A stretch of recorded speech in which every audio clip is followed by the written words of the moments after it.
Chosen one, there are moments when the atmosphere around you changes without warning. Nothing looks different, yet everything feels different. A quiet unease settles in your chest, not fear, not panic, but a subtle awareness that something unseen has shifted. You may have tried to explain it away, telling yourself you were tired, overthinking, or imagining things. But that sensation keeps returning, gently but persistently, as if your spirit is tapping you on the shoulder, asking you to pay attention. This is not imagination.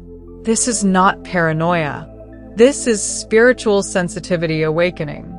When God begins to elevate someone, He sharpens their perception long before He changes their circumstances.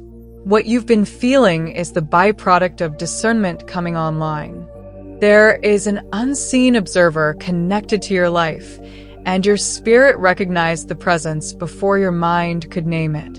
You sensed eyes on you not because someone is always physically near, but because attention has been directed toward your energy, your movement, your growth. Chosen ones carry a frequency that cannot move unnoticed.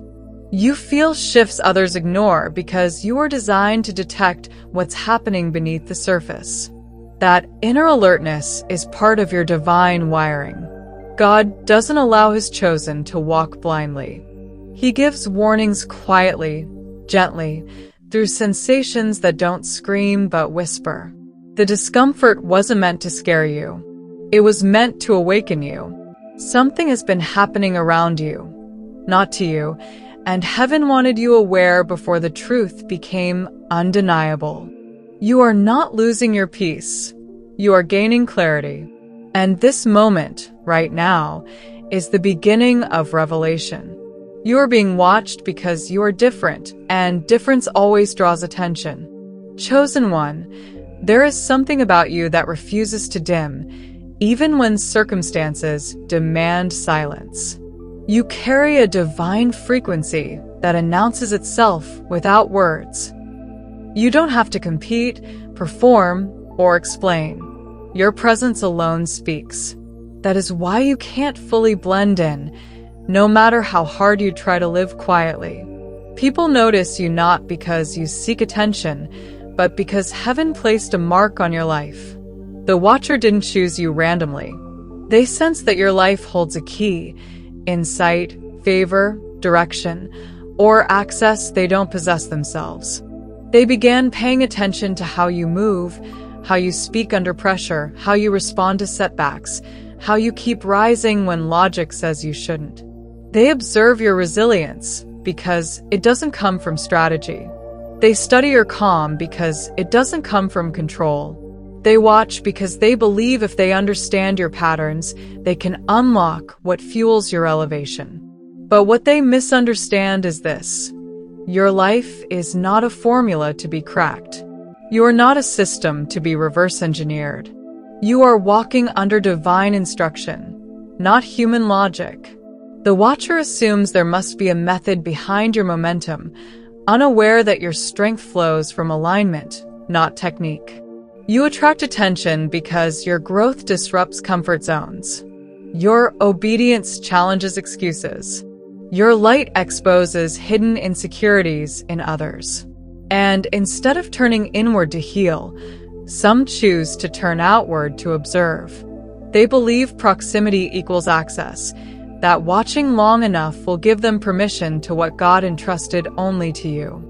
But what they are witnessing is not something they can replicate, because what sustains you is not visible to the natural eye. It is spiritual. Awareness changes everything. The moment you realize you're being watched, you move from vulnerability into authority. God never reveals something to weaken you. He reveals it to strengthen you. Notice how He didn't expose the identity immediately. He revealed the presence first. That was intentional. Heaven wanted you alert, not reactive. Protected, not paranoid. The Watcher believed they were hidden, unnoticed, operating quietly in the background. But they underestimated one thing: divine discernment. God activated your awareness before any harm could reach you. That's how protection works for the chosen. You are warned in the spirit before situations manifest in the natural. The subtle nudges, the discomfort, the sudden clarity, those were not accidents. They were alerts. Knowing you're being watched doesn't mean you are in danger. It means you are covered. God allowed you to sense the observation so you could move wisely, not fearfully. The watcher thought silence meant ignorance. They thought your lack of confrontation meant you didn't see. But your restraint was obedience, not blindness. Heaven never panics. It prepares. And now that awareness has surfaced, the balance has shifted. What was once hidden has lost its power. Observation no longer gives them advantage because discernment removes mystery. When you see without being seen, you gain spiritual leverage. This is the moment where fear dissolves and clarity takes its place. You are not exposed. You are informed. And information, when guided by God, becomes protection. The watcher thought knowledge was power. They forgot that revelation belongs to heaven. The signs were subtle at first, easy to dismiss if you weren't spiritually awake. A sudden increase in attention. More eyes on your social media. More reactions to moments you didn't announce. People appearing in your space unexpectedly. A feeling of being observed even when alone. That unexplained fatigue that didn't match your physical effort. Chosen one, spiritual surveillance doesn't always look dramatic. Often it feels like pressure without explanation. You wake up tired though you slept. You feel drained after interactions that once felt neutral. That's because attention carries energy, and not all attention is clean.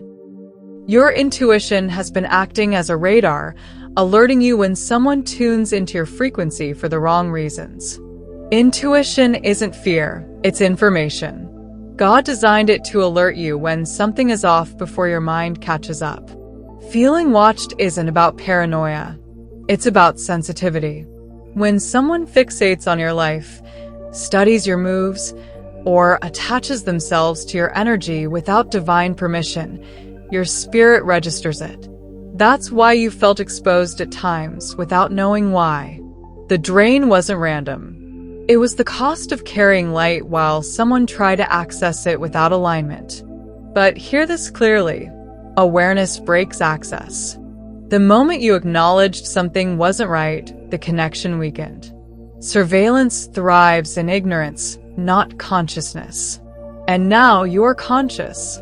At the core of the watcher's behavior is not admiration, it's insecurity, obsession rooted in comparison. They see what you are becoming and feel threatened by what they are not.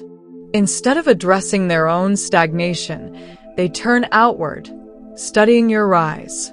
They want to decode your elevation, hoping to replicate it, control it, or intercept it. Their interest isn't love. It's curiosity mixed with envy. They don't want to celebrate your destiny. They want access to it. They misunderstand your growth, assuming it's the result of strategy, mindset, or discipline alone. They don't see the surrender, the obedience, the private battles you fought. They assume if they copy your habits, your words, your timing, they'll get the same outcome. But divine elevation doesn't respond to imitation. It responds to alignment. Your rise is not strategic, it's spiritual. And that's where they fail. You can't steal what was assigned. You can't intercept what was sealed. The watcher's frustration grows because no matter how closely they observe, something is missing. They can't grasp the source. That's because the source isn't visible. It's God. Here is the part that stings. The watcher isn't a stranger. They are close. Someone familiar. Someone you trusted. Someone who once celebrated you, supported you, stood near your light. That's why it took time to see. Hidden motives often hide behind smiles, encouragement, and concern.